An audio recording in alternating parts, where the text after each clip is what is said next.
Welcome to the Compliance 911 Show, a no-nonsense podcast discussing hot topics for today's busy compliance professional. It's everything you wanted to know about regulatory compliance, but we're afraid to ask. And now, here are your hosts, Dean Stockford of M&M Consulting and Len Suzio of GeoData Vision.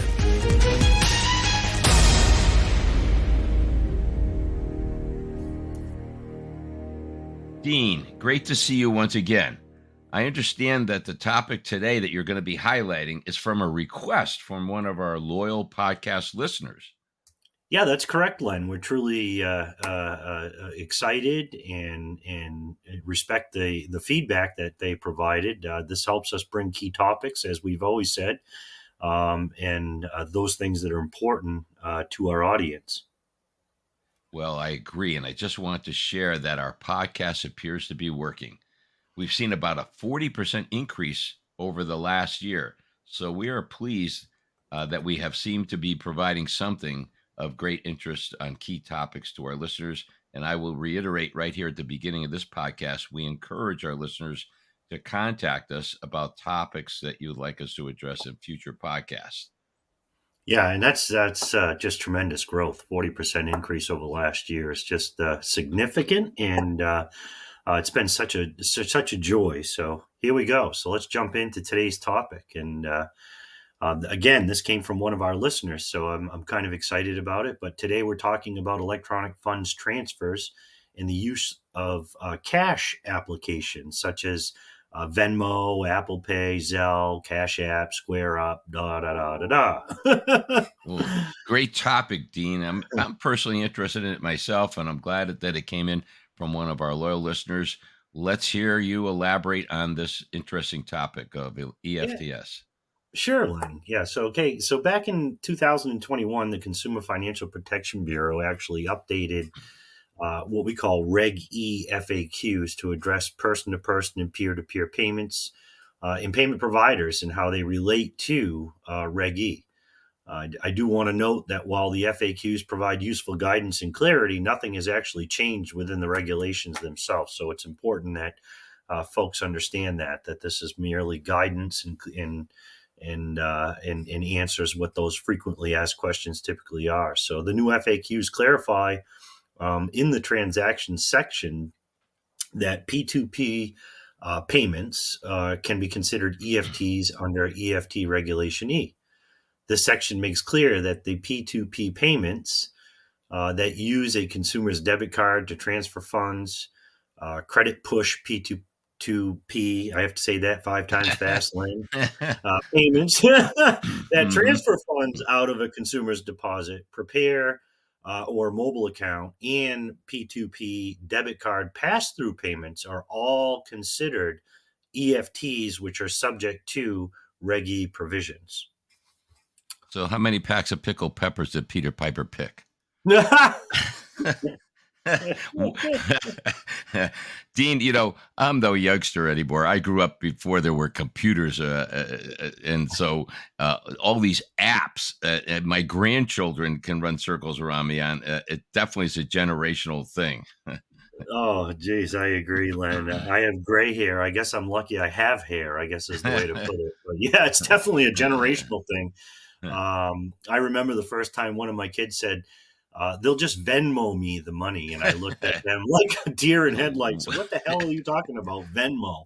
But I had no idea what Venmo was. So you can imagine it's difficult for some of us older folk to understand the features of the service and what happens if it doesn't work or work exactly as it's designed or intended. So the Electronic Funds Transfer Act, EFTA, and Reg E establish rules for those types of electronic fund transfers involving consumers and governs the transfers by mobile phone apps like the ones I've highlighted earlier.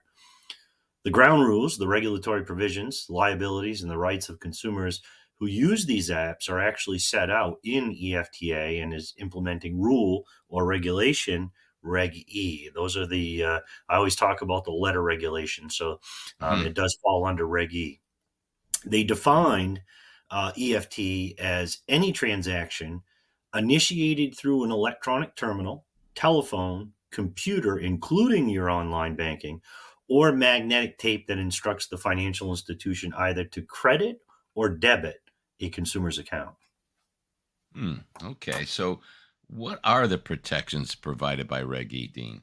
Yeah, great question, Len, because they are very, strict as far as the time frames that are allotted to investigate a particular a dispute or issue relative to an EFT transaction. So, as always, you're always asking the right questions. But before I jump into the specifics, let me first revisit the definition of EFT, because again, I believe that's very important. They define an EFT as any transaction initiated through an electronic terminal, telephone, computer, including your online banking, or magnetic tape that instructs a financial institution either to credit or debit the consumer's account. So, if the dispute is for any other reason other than the unauthorized or fraudulent classification, you do not have to honor the dispute for a Cash App transaction under Reg E and advise your customer to contact the vendor. Refuse the transaction. These transactions would fall under third-party peer-to-peer payments such as Venmo, Apple Pay, etc., and they would be considered a service provider under the rule that does not hold the consumer's account as defined in Reg E and commentary. So let me just jump in real quick to more of the specifics as it relates to these particular claims or investigative process. The first thing to consider is the consumer or customer's claim. When the consumer notifies the financial institution of a potential error, regardless of whether it's in writing, verbally, or otherwise, the financial institution must conduct an investigation to determine whether the error has actually occurred. And Reg E has different kinds of specific time limits for completing an investigation and notifying the consumer of those results. But generally, the financial institution must investigate and resolve the alleged claim within 10 business days of the consumer reporting it to you. If your institution requires written confirmation of the dispute or claim and does not provide it within 10 days, then the financial institution is not required to provide provisional credit. So it doesn't mean you have more time. It doesn't mean necessarily that you don't have to complete the investigation. It makes a distinction, whether it be a policy in writing or other means of receiving a potential claim of error, as to whether we have to actually provide provisional credit. So there's the first distinction. Next, you're unable to conclude that the investigation within 10 days, and that's very normal. So in other words, we receive the claim. We have to start investigating that claim immediately. And we have 10 business days, in order to complete that investigation. Well, as you can imagine, 10 days is really not a long time when you're talking about business days. So if the financial institution provisionally credits the consumer's account in the amount of the alleged error, including interest where applicable, within that 10 days of receiving the error notice, then that time frame, that 10 days, is extended to 45 days from receipt of the notice of error, and therefore they can investigate and determine whether an error actually occurred. And then lastly, once a determination has been made, the financial institution will need to notify the consumer of the outcome. And once again, there are very strict time frames for this as well, but I won't go into that level of detail today.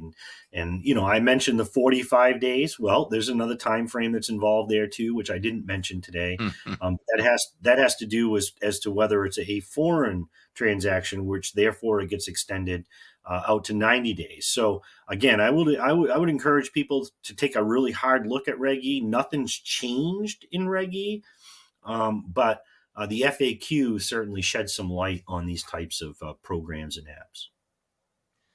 It almost sounds like, Dean, we should have a part 2 podcast to this interesting and complex topic.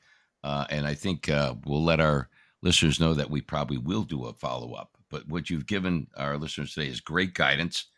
Do you have any final words or ideas that you want to add to what you've already said about this topic, Dean? Well, just to add on what you just said, I agree. And perhaps what I'll do in another podcast is is expand on the specific timeframes for Reg E and how critical it is to meet those timeframes. But I really don't have much more, Len. I just would like to tie this all back how I actually started today. So any person-to-person or peer-to-peer payment that meet the definition of an EFT is covered by the EFTA and the Reg E provisions within the regulation. Thus, claims must be investigated within those very strict timeframes afforded within the Act and Reg E. Although I did not provide all those various scenarios and timeframes, people need to refer to Reg E for those and understand these transactions fall under those provisions and are very, very strict as far as the timeframes, the documentation, the notification, provisional credit, final credit, and so on and so forth. So again, I encourage people to take a look at EFTA as well as the implementing regulation Reg E for the very strict timeframes and how these do apply to your payment, person-to-person and peer-to-peer payments as we defined earlier. Well, I think you've provided an excellent summary of what can be a complex and confusing topic, and I'm certain our audience today will appreciate your words. Well, thank you, Len. And this is Dean Stockford from M&M Consulting. And this is Len Suzio from Geodata Vision saying thank you for listening to today's topic. And please, again, let us know of any additional topics you would like to hear us address in future episodes. Thanks for listening to the Compliance 911 Show. If you like the podcast, be sure to subscribe so you don't miss an episode. While you're at it, please give us a like and review to help others find the show. As always, links are in the show notes, and you can always find us online at compliance911show.com. Follow M&M Consulting and Geodata Vision on LinkedIn for all the latest news and information on compliance hot topics.